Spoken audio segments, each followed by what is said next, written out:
bahwa kita akan terus berupaya untuk mengembalikan kerugian keuangan negara sebesar 4,7 T sekian. Dan di perkara Surya Darmadi ini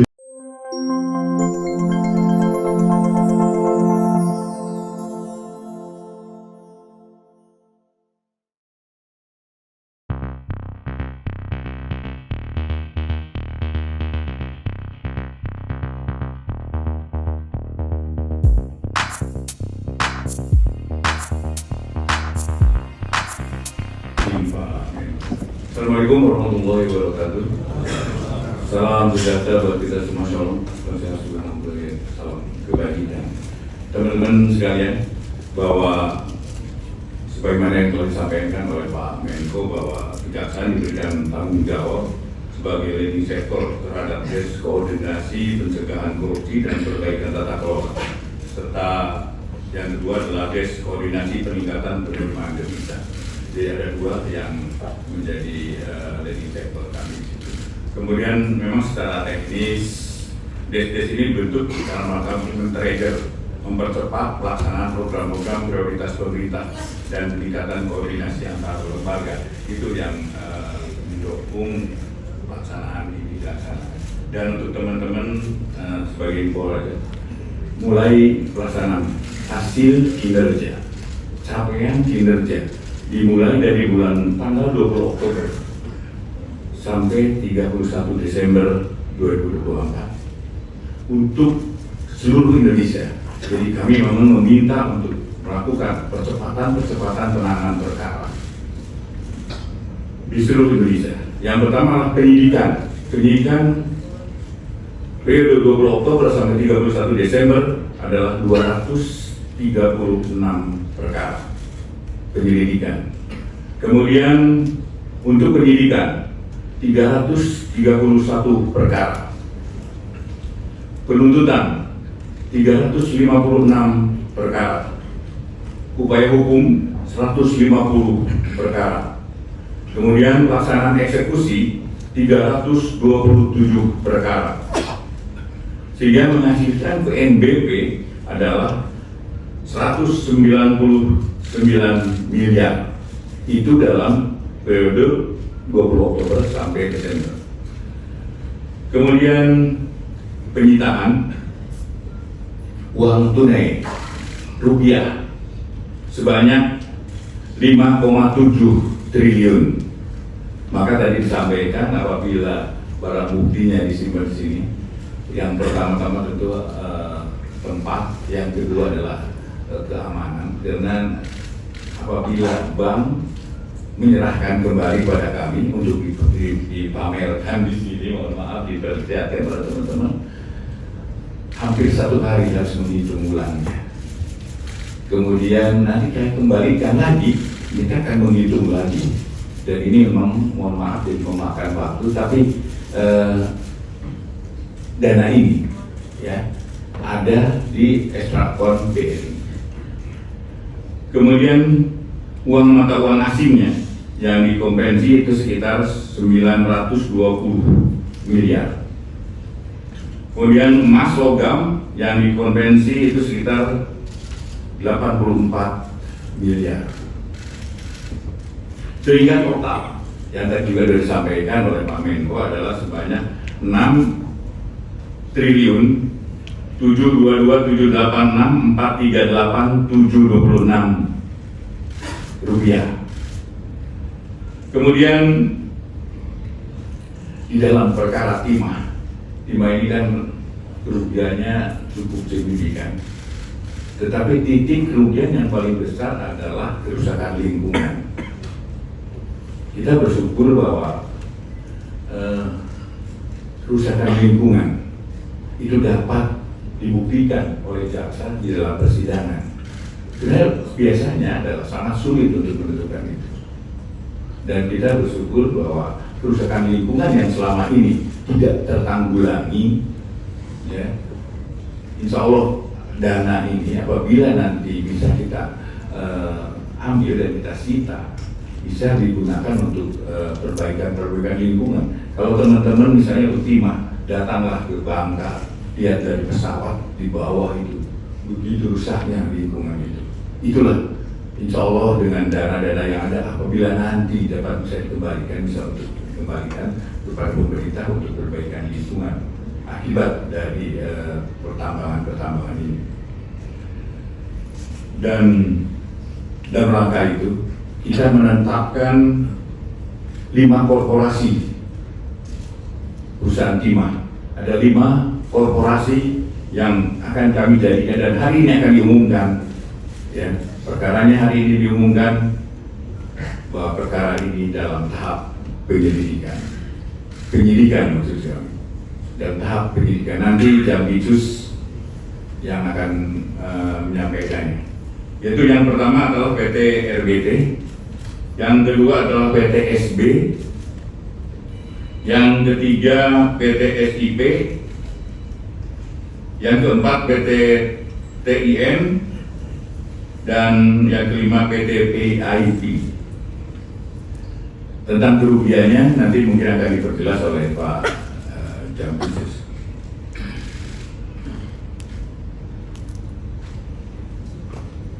Kemudian selain PT Timah, korporasinya ada 2 korporasi yang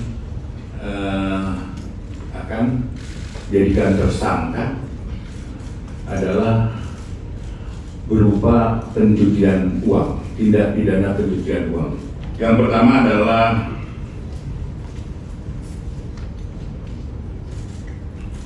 PT AL atau PT Alpaledo.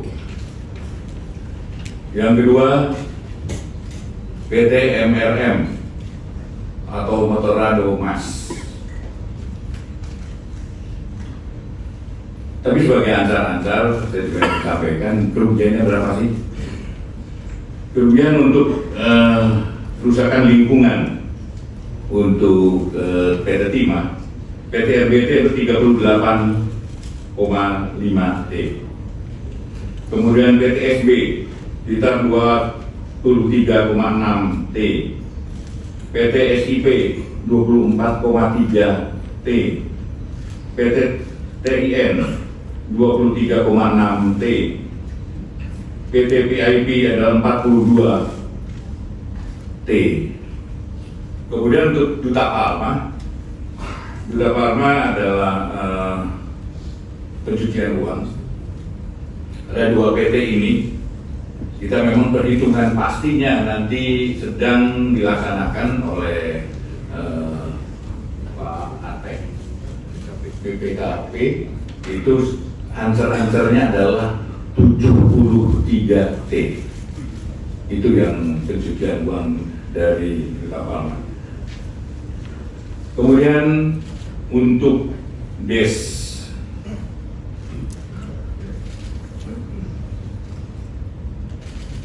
perbaikan tata kelola dan DES koordinasi peningkatan penerimaan devisa. Nanti saya minta jam Datuk untuk menyampaikan.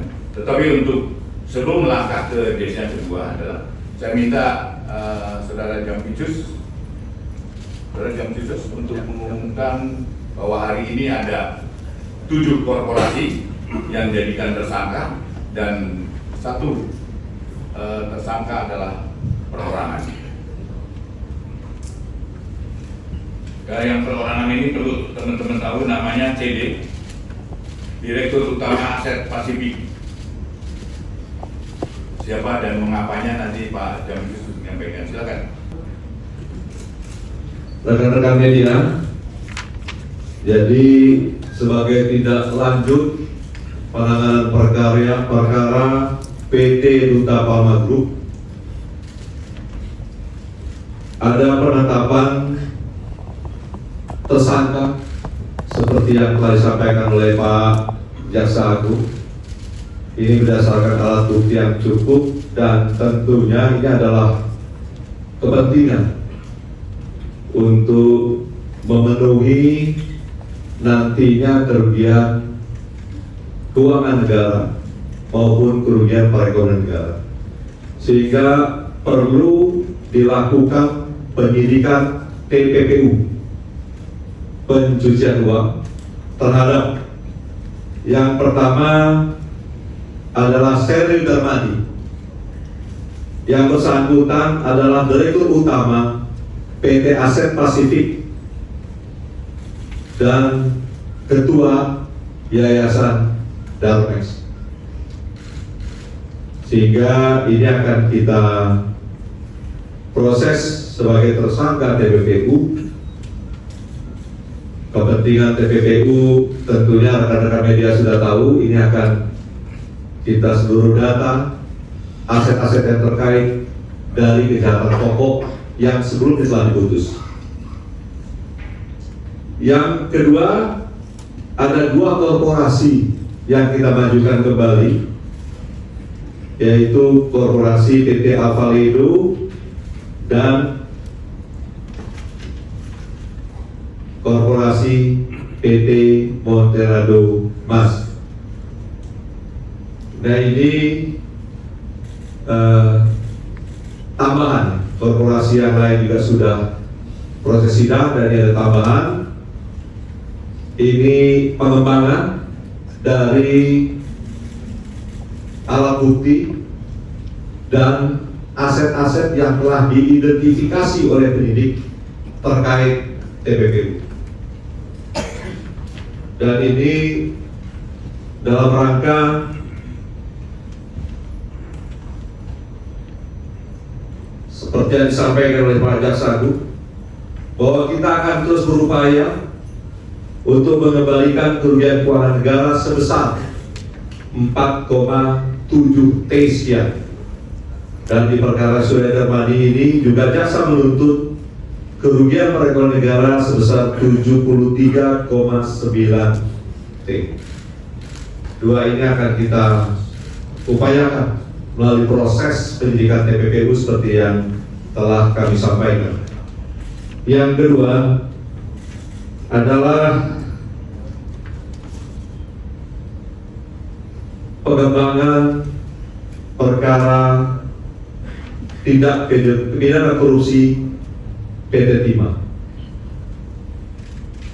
Dapat saya jelaskan di sini agar tidak simpang siur di publik mengenai pembebanan uang pengganti yang termasuk tadi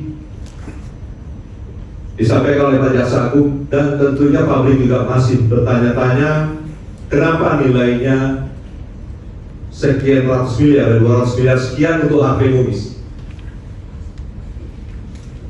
Ini dapat saya jelaskan bahwa ada 3 klaster perbuatan yang berakibat kerugian.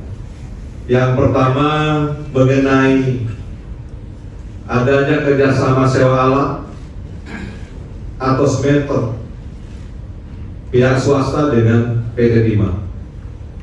Kemudian yang kedua adanya perbuatan tentang transaksi timah dari PT Timah yang dilakukan penjualan oleh pihak swasta.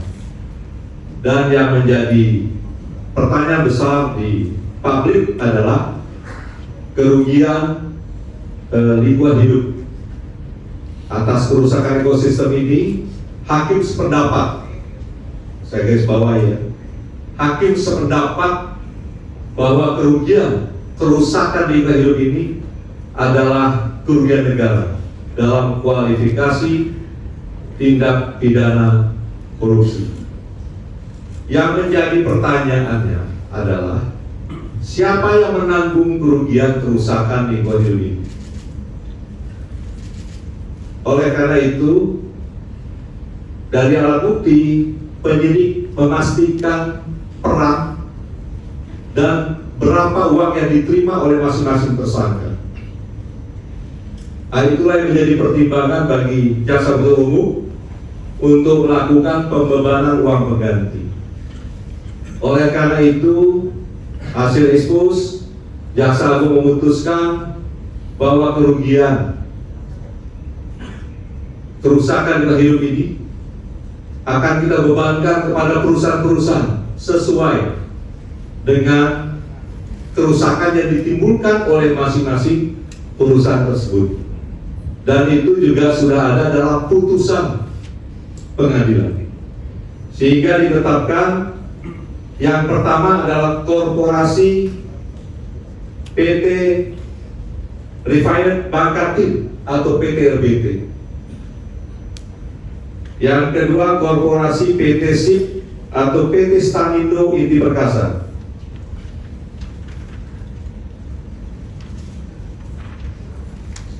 Yang ketiga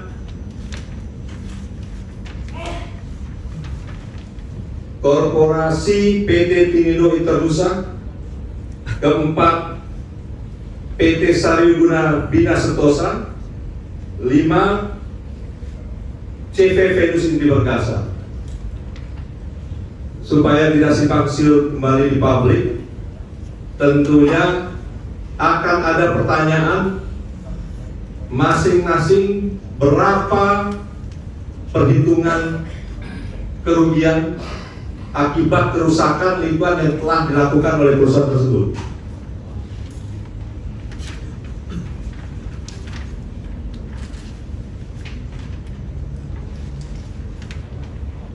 Pembebanan kerusakan lingkungan hasil dari alat bukti maupun keterangan ahli yang dilakukan pembuktian di persidangan oleh jaksa penuntut umum dan disetujui dalam putusan hakim, yaitu 1. PT RBT sebesar 38T 539.949.330,8. Kedua PT SB 23T 670.769.700.728,8. Yang ketiga PT SIP 24T.311.841.441.084,4. 4. PT TIM 23T.670.769.700.728,8. 5. PT VIP 42T.825.840.622,8.